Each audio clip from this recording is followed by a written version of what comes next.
Vaping and E Cigaretts by Kiefer Bowen. Now, my issue that I'm trying to explain in our SSL project and trying to bring more light to is the fact of kids smoking and using e-cigarettes while they're teens.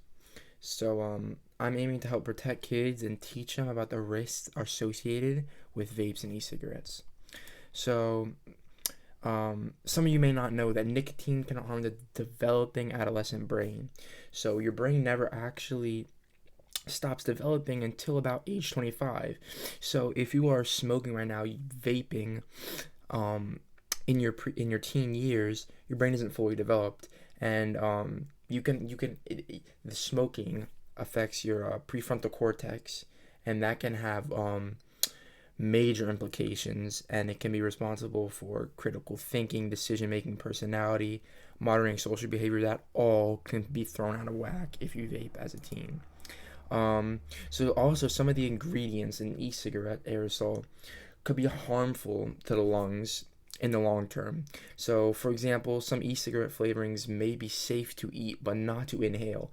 And when you're inhaling that smoke and inhaling that flavor through the e-cigarette, it's going directly to your lungs. So, some issues that can arise from this are trouble breathing and lung cancer later in life. It can also make you end up on a breathing machine or needing oxygen to survive. So my third fact is that youth e-cigarette and cigarette use have been associated with mental health symptoms such as depression and anxiety. Now this is a very, very big issue. Not only do we already have a mental health crisis in our country with our teens, when you are smoking and vaping, it makes you way more susceptible to this. Nobody wants to see their kid or their friend go through something, mental health crisis, thoughts of suicide, when it could just be avoided. If you stopped vaping and using e-cigarettes. Another very surprising thing is that youth who use e-cigarettes are more likely to get on traditional cigarettes. So some problems that can arise from this are extensive, such as lung cancer, trouble breathing, loss of teeth, bad breath, blood clots, and strokes can all arise from the simple fact that you vaped as a teen and that led you to traditional cigarettes. Another thing which you don't really think about is in the short term, e-cigarette aerosol can irritate your lungs, and that can make you way, way, way more susceptible to getting colds and getting the flu. Not only does this lack, so if you get a cold or flu, most likely you're not going to be in school, and that can hinder your learning.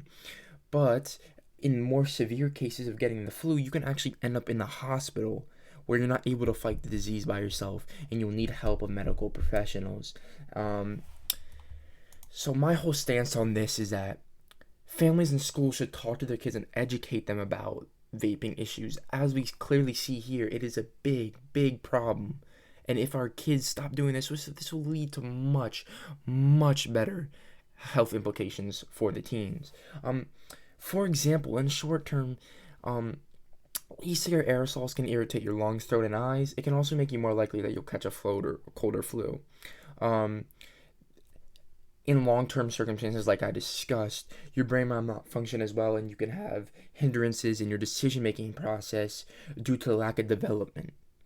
And even more later on in life, if you keep vaping all the way through your adult years, you can develop lung cancer and other cancers and maybe stuck on a breathing machine for the rest of your life.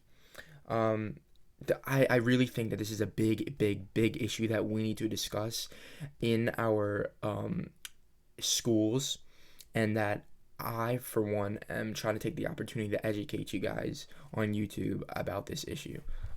That's all I have for you guys now. Thank you so much for listening. Please, please, please.